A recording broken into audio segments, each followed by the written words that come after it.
Hai teman-teman, selamat datang di IT News, tempatnya berita aktual dan fakta yang jarang diungkap media lain. Yuk dukung kami dengan cara subscribe, like, komen, dan share, supaya lebih banyak orang tahu apa yang sebenarnya terjadi.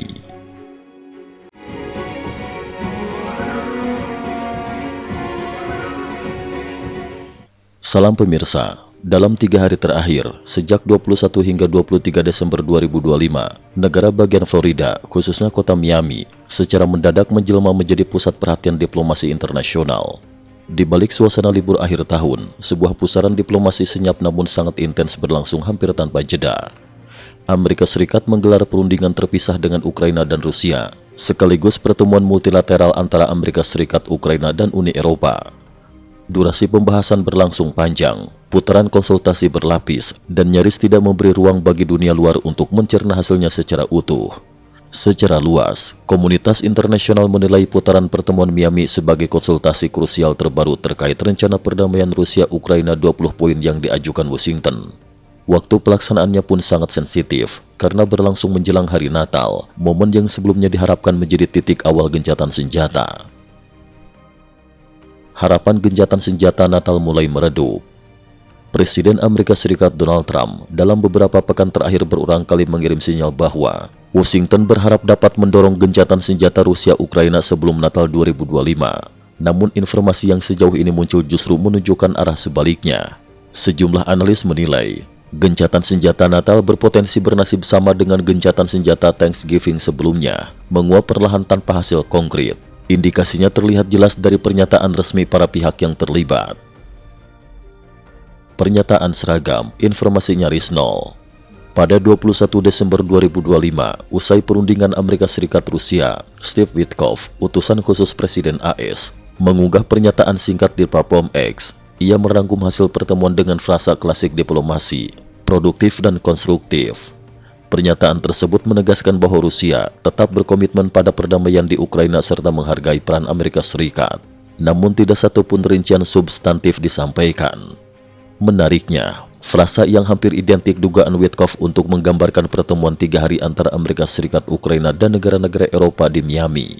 Media Politico mencatat bahwa Rustam Umirov, kepala delegasi Ukraina sekaligus sekretaris Dewan Keamanan dan Pertahanan Nasional Ukraina, langsung meretweet pernyataan tersebut nyaris tanpa perubahan kata. Tak lama kemudian, Kirill Dmitriev, perwakilan khusus Presiden Rusia yang hadir dalam pertemuan AS Rusia, juga membagikan unggahan serupa. 3 pihak, satu frasa diplomatik yang sama, namun kandungan informasi hampir nol. Di mata pengamat, justru keseragaman yang sangat hati-hati ini mencerminkan satu realitas. Kesenjangan posisi masih sangat lebar dan sulit dijembatani dalam waktu singkat. Tidak ada dialog langsung Rusia-Ukraina. Faktanya, meski pertemuan berlangsung padat, Rusia dan Ukraina tidak melakukan dialog langsung satu sama lain. Seluruh proses masih berjalan melalui diplomasi ulang-alik yang dipimpin Amerika Serikat. Pada hari yang sama, Yuri Usakov, ajudan Presiden Rusia, secara terbuka menyatakan bahwa proposal perdamaian yang dibahas di Miami sebagian besar berasal dari Ukraina dan Eropa, serta dinilai kurang konstruktif. Ia juga menekankan bahwa pertemuan 3 pihak AS Rusia-Ukraina belum pernah dibahas secara serius, dan meminta semua pihak menghormati konsensus yang dicapai para pemimpin Rusia dan AS di Alaska pada Agustus 2025. Tekanan Eropa terus menguat di luar meja perundingan. Di luar forum resmi, tekanan politik dari Eropa terus meningkat. Pada 21 Desember 2025, kantor berita Reuters melaporkan bahwa Perdana Menteri Inggris Keir Starmer melakukan pembicaraan via telepon dengan Presiden Trump untuk membahas Ukraina.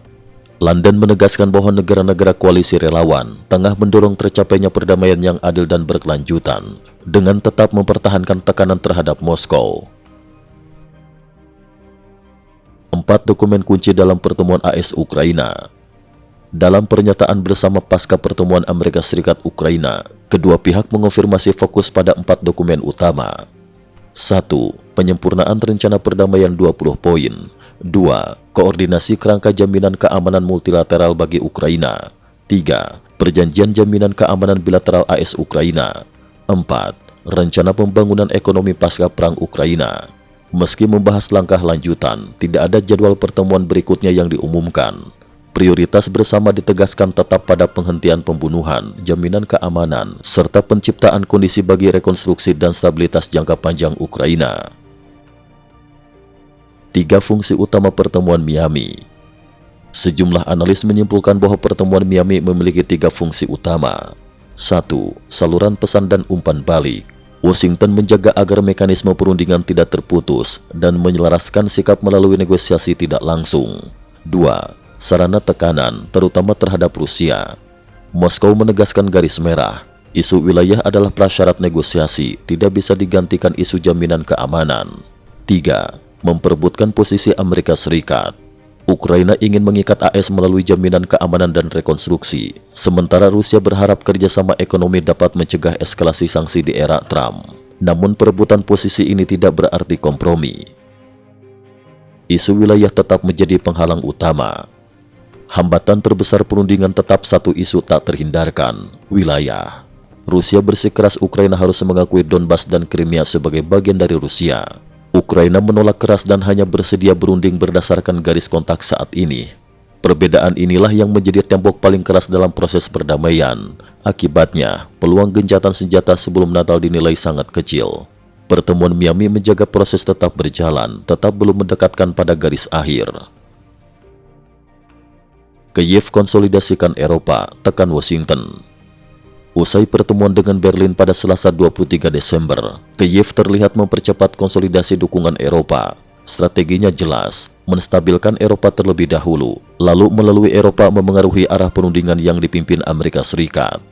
Presiden Volodymyr Zelensky secara terbuka menuntut tekanan menyeluruh terhadap Rusia. Ia menilai tekanan terhadap Presiden Putin belum cukup kuat dan menyerukan perluasan bantuan militer AS serta sanksi ekonomi yang lebih keras. Zelensky juga menegaskan kembali garis merah politik, termasuk penolakan pemilu di wilayah pendudukan Rusia dan penolakan campur tangan Moskow dalam urusan demokrasi Ukraina. Medan perang, negosiasi berjalan. Sementara diplomasi terus berputar, medan perang tetap bergolak. Di Kupiansk, pasukan Ukraina mencatat kemajuan baru meski berada di bawah tekanan Rusia pada 19 hingga 20 Desember. Di sektor lain, unit elit Ukraina melancarkan serangan presisi terhadap pasukan dan logistik Rusia. Menurut laporan Noel Report, unit Pinex penjaga perbatasan Ukraina dan Brigade Mekanis ke-60 berhasil menghancurkan sejumlah kendaraan Rusia, melemahkan mobilitas lawan. Uni Eropa perpanjang dan perketat sanksi. Pada 22 Desember 2025, European Union secara resmi memperpanjang sanksi ekonomi terhadap Rusia hingga 31 Juli 2026. Pernyataan Dewan Uni Eropa menegaskan, selama konflik berlangsung, dukungan terhadap Ukraina tidak akan berhenti dan tekanan terhadap Rusia siap ditingkatkan. Sepanjang 2025, Uni Eropa telah meluncurkan paket sanksi ke-16 hingga ke-19, menargetkan armada bayangan, sektor energi, keuangan, industri militer, hingga gas alam cair Rusia, menandai fase tekanan paling keras sejak perang dimulai. Perang memasuki hari ke-1399. Pada 23 Desember 2025, perang Rusia-Ukraina memasuki hari ke-1399. Garis depan relatif buntu, namun biaya serangan Rusia terus meningkat, sementara efektivitas perang nirawak Ukraina semakin terlihat. Kesimpulan besar dari Miami hingga medan tempur sangat jelas. Diplomasi dipercepat, tetapi perang belum mendekati akhir. Selama isu wilayah tak tersentuh kompromi, perdamaian tetap jauh di cakrawala. Cukup sekian dulu, terima kasih atas perhatiannya. IT News juga memiliki channel di platform kancing.com. Mohon kunjungan dan bantu subscribe agar bisa mengikuti perkembangan dunia tanpa batas. Terima kasih. Link kancing ada di dalam description.